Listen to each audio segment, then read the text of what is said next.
দেশলাই তো আমরা সকলেই ব্যবহার করে থাকি, কিন্তু কখনো কি ভেবে দেখেছেন ফ্যাক্টরিতে প্রতিদিন লক্ষ লক্ষ দেশলাই কাঠি কিভাবে তৈরি করা হয়? বিস্তারিত জানতে ভিডিওটি স্কিপ না করে সম্পূর্ণ দেখুন।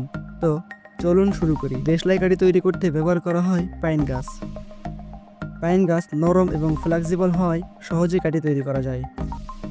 বন থেকে এই বিশাল বিশাল পাইন গাছগুলো সংগ্রহ করা হয়। প্রথমে পাইন গাছগুলো 2 ফিট মাপ অনুসারে কেটে নেওয়া হয়। এরপর কাঠগুলো একটা অত্যাধুনিক মেশিনের মাধ্যমে কেটে পাতলার শীটে রূপান্তর করা হয়।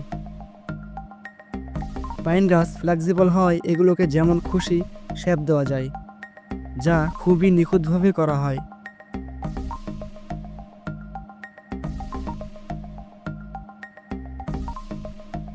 এরপর এগুলোকে স্তর আকারে সাজানো হয় এবং অপর প্রান্তে থাকা মেশিন খুবই নিখুঁতভাবে কাঠি তৈরি করে। এখানে প্রতি মিনিটে প্রায় লক্ষ লক্ষ কাঠি তৈরি হয়, যা অত্যাধুনিক মেশিনে করা হয়ে থাকে।